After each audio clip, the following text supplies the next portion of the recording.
La question de la détention provisoire de Patrick Martin à nouveau devant la chambre de l'instruction de la cour d'appel de Pau ce matin.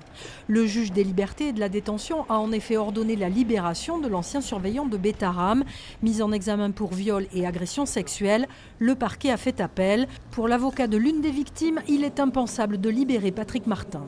Aujourd'hui, la question posée est simple.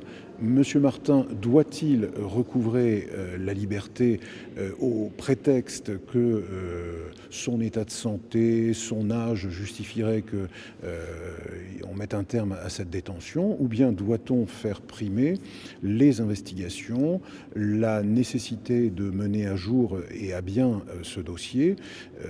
Nous nous penchons pour la deuxième hypothèse. Car pour les parties civiles, l'instruction est loin d'être close. Il faut encore confronter le surveillant aux deux anciens élèves. La confrontation avec les deux victimes aujourd'hui non prescrites est un acte de l'enquête majeure. Pourquoi se précipiter à libérer cet homme au lieu de tenir une confrontation? Cette confrontation, elle est cruciale. La chambre de l'instruction rendra son arrêt mardi prochain.